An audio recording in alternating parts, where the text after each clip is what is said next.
कंबर ने प्रेस वार्ता की, क्या है आज? आज की जो प्रेस वार्ता है वो लोगों को, मैं डॉक्टर पुनीत आलूवालिया हूँ, मैं डायरेक्टर हूँ यूरो ऑन्कोलॉजी और रोबोटिक सर्जरी का मेदांता गुरुग्राम में।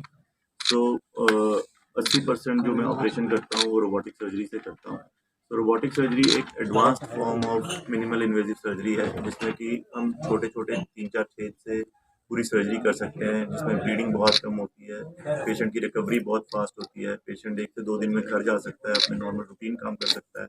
और जो कठिनाइयाँ हमें लेप्रोस्कोपी में आती थी वो इसमें पूरी दूर तरीके से दूर हो गई हैं, और इसमें बेसिकली बहुत फ़ायदा हुआ है लोगों को। आज से 15 साल पहले जो किसी किसी को अवेलेबिलिटी होती थी रोबोटिक सर्जरी की हिंदुस्तान में जब शुरू हुई थी, आज इसकी अवेयरनेस काफ़ी बढ़ गई है।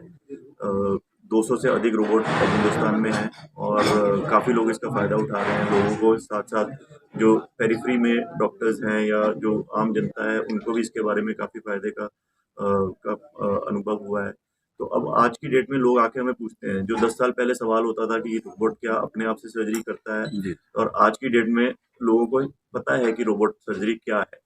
सो और ये सिर्फ टियर 3 सिटीज़ में ही नहीं, जो मेजर मेट्रो सिटीज़ है उसमें भी नहीं, ये बाकी छोटे शहरों में भी आ रही है। तो रोबोट आजकल अब मेरा गोरखपुर आने का सबसे ज़्यादा मेन मकसद ही ये था, जब पुनीत जी ने बैठ के मुझे यहाँ पे कि अब यहाँ पे गोरखपुर में भी जैसे रोबोटिक सर्जरी आ रही है, तो इसका फ़ायदा क्या है ये लोगों को पता चलना चाहिए। इसमें क्या डिटेल्स इन्वॉल्व रहती हैं, क्या फ़ायदा होता है, तो वो सारी चीज़ों के बारे में बात करनी चाहिए। सर, किस किस्म में ये सर्जरी किया जा सकता है? कैंसर किस सो जब हमने शुरू की थी ये रोबोटिक सर्जरी से 15 साल पहले, तो मेनली यूरोलॉजी जो डिपार्टमेंट है उसमें हम ये करते थे। तो प्रोस्टेट कैंसर में सबसे पहले शुरू हुई थी। ये जो रोबोट का इन्वेंशन ही है वो प्रोस्टेट कैंसर की सर्जरी के लिए मेनली किया गया था। फिर धीरे धीरे जो कॉम्प्लेक्स किडनी की सर्जरीज होती है, किडनी के ट्यूमर्स होते हैं, उसमें भी हमने इसको यूज़ किया, जो कि पूरी किडनी निकालनी पड़ती थी अगर मिनिमल इन्वेजिव तरीके से। तो अब कॉम्प्लेक्स जो पार्शियल डिफ्रेक्टमी है, मतलब कि सिर्फ ट्यूमर निकालना, कॉम्प्लेक्स ट्यूमर्स को निकालना और बाकी किडनी को बचाना, वो भी हम इससे करते हैं।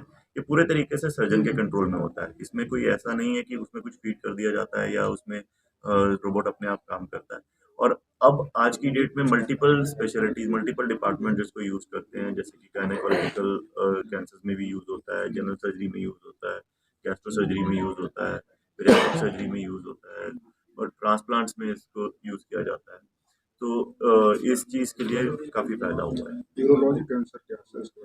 यूरोलॉजिकल कैंसर बेसिकली मेल और फीमेल्स में, पुरुष में और औरतों में, जो यूरिन से रिलेटेड और सेक्सुअल ऑर्गन से रिलेटेड ऑर्गन्स होते हैं, जैसे कि किडनी हो गया, यूरिनरी ब्लैडर हो गया, मेल्स में प्रोस्टेट हो गया, या मेल्स में टेस्टिकुलर मासेस हो गए, उसमें अगर पेट के अंदर गांठें बन जाती हैं वो जिसको हम लिम्फ नोड्स कहते हैं, तो इन, या एड्रीनल्स हो गए जो किडनी के ऊपर एक ऑर्गन होता है, तो इन ऑर्गन्स को यूरोलॉजिकल ऑर्गन्स बोलते हैं, और इनसे जो ट्यूमर अराइज होते हैं उसको यूरोलॉजिकल कैंसर कहते हैं।